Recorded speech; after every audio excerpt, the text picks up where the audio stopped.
সৰস্বতী পূজাই কাল হ'ল এইগৰাকী যুৱতী। মৃত্যু এক চিৰন্তন সত্য। আমি সকলোৱে এদিন নহ'লেও এদিন মৰিবই লাগিব। কিন্তু মৃত্যু যে এনেকৈ ভয়ংকৰ হ'ব পাৰে কোনেও হয়তো ভবা নাছিল। এইগৰাকী স্ক্ৰীণত দেখাৰ যুৱতীৰ নাম হৈছে লুনা বাৰদাস। আজি সৰস্বতী পূজা বুলি সকলো যুৱতীৰ দৰে এগৰাকী যুৱতীও সাজি কাচি ওলাই আহিছিল। নামি আহিল যেন এজাক ধুমুহাৰ গুৱাহাটী কাহিলীপাৰাত 108 মৃত্যুঞ্জয় সৈতে স্কুটিৰ ভয়ংকৰ মুখামুখি সংঘৰ্ষ হয় আৰু তাৰ পাছতে থিতাতে মৃত্যুক সাৱটিবলগীয়া হয় এগৰাকী লুনা বাৰদাস নামৰ যুৱতীগৰাকী। পৰিয়ালৰ লোকে অপেক্ষাৰে ৰৈ আছিল। অন্যবাৰৰ দৰে এইবাৰ সৰস্বতী পূজা চাই কন্যাগৰাকী নিজৰ ঘৰলৈ উভতি আহিব। কিন্তু অন্য দিনাৰ দৰেই এইবাৰ নিজ কন্যাগৰাকী যিদৰে সাজি কাচি ধুনীয়াকৈ ওলাই গৈছিল পুনৰ ঘৰলৈ উভতি নাহিল। বাটত আছিল যমদূত। ভগৱান সঁচাই বৰ নিষ্ঠুৰ। এনেকৈনো বাৰু মাত্ৰ ২৬ বছৰ বয়সতে এগৰাকী যুৱতীক এই সংসাৰৰ পৰা লৈ যাব লাগেনে?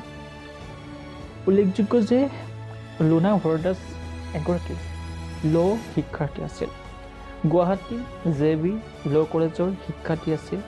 ইয়াৰ উপৰিও দুদিনৰ পাছতে বেংকত চাকৰি সূত্ৰে জইনিং কৰাৰ কথা আছিল। পৰিয়ালৰ যি সুখ চাকৰি জইনিং কৰা সেই সুখ হয়তো পৰিয়ালৰ লোকে নাপালে। এক কথাত ক'বলৈ গ'লেই সৰস্বতী পূজাই যেন কাল হৈ পৰিল এগৰাকী লুনা বাৰদাস। এক ভয়ংকৰ দুৰ্ঘটনাত থিতাতে মৃত্যু হয় এগৰাকী যুৱতী। এগৰাকী মেধা সম্পন্নৰ ভৱিষ্যতে আৰু উজ্জ্বল কাম কৰিলেহেঁতেন। কিন্তু ভগৱান যে সঁচাই নিষ্ঠুৰ। কাৰ কেতিয়া মৃত্যু কোনেও হয়তো নাজানে। মৃত্যু এক চিৰন্তন সত্যৰ আমি সকলোৱে এদিন নহয় এদিন মৰিবই লাগিব।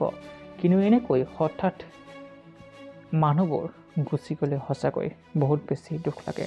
এই যুৱতীগৰাকীৰ মৃত্যুত এতিয়া সমগ্ৰ অসমবাসীয়ে যদিও আজি সৰস্বতী পূজা বুলি আনন্দৰ ফূৰ্তি সকলোৱে সৰস্বতী মাক সেৱা জনাইছে, কিন্তু এইগৰাকী যুৱতীৰ মৃত্যুক হ'ব পাই সকলোৱে এতিয়া দুখত ভাগি পৰিছে। এই ভিডিঅ'টো যিমান পাৰি সিমান সকলোলৈকে শ্বেয়াৰ কৰি দিয়ক, যাতে সকলোৱে এই যুৱতীগৰাকীৰ আত্মাৰ চিৰশান্তিৰ বাবে প্ৰাৰ্থনা কৰিব পাৰে। যিমান পাৰে সিমান এই ভিডিঅ'টো শ্বেয়াৰ কৰক। ধন্যবাদ। জয় অসম।